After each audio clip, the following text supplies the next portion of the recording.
I'm doing my PhD here, and I chose it because I've had experiences here of learning before, and I know there are sign language users here and there are hearing people who use sign language here as well as deaf people, and they regularly interact.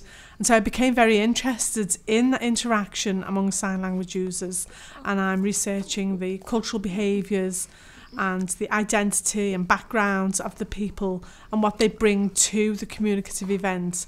So I've become further interested really in non-verbal communication, and especially from the programme Lie to Me, I've become very interested in the level of consciousness that people bring to communicative behaviours. So it's very challenging research.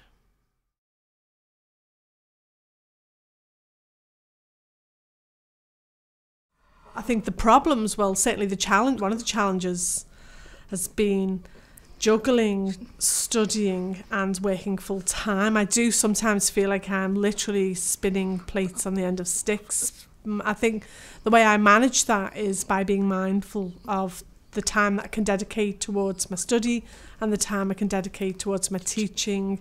I'm a very competent teacher, and luckily I'm very familiar with what I teach, and so I can dedicate some of my time towards the PhD studies, and I do find the time, but often that's evenings and weekends. But it's a good experience, and regardless of the juggling, I am enjoying it, and it's been a very good experience so far. It's not easy because it does unfortunately mean that a lot of my annual leave time is given to my PhD study, but it's worthwhile, and I do enjoy the both.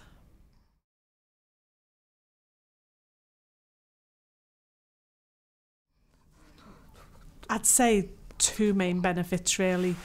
Firstly, the reading that I've done has been fantastic, but the journey does have its ups and downs. A colleague of mine, Steve Emery, did tell me to prepare for an undulating journey, and looking at intercultural interaction and then tying that in with my teaching does mean that I'm learning so much more about culture, that when I'm teaching the language, I'm more familiar now with exactly the cultural components of it.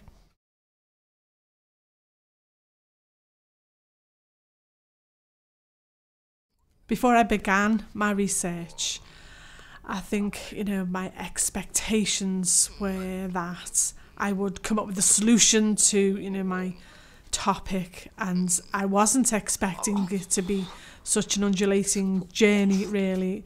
And from what I've learned so far, I really had a lot to learn about culture and intercultural interaction. So it's been a very, very valuable journey so far, and it's had such an impact on me now in terms of actually what I've learned on the way.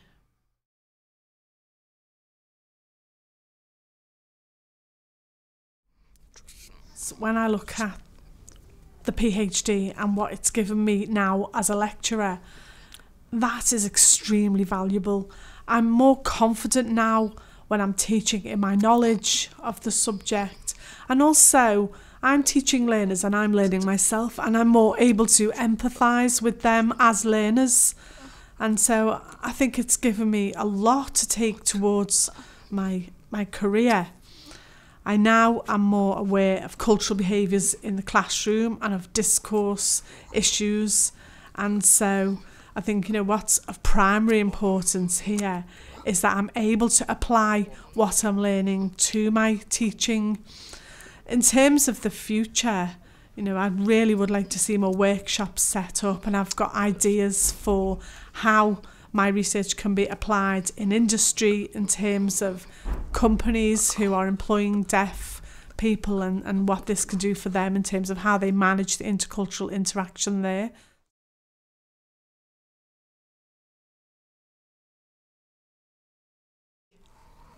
I would say absolutely go for it, but bear in mind that a journey does have its ups and downs, and I think mainly that you have to really be interested in the area that you choose. I chose intercultural communication, and it's been hard work, really has been hard work, to learn and to understand.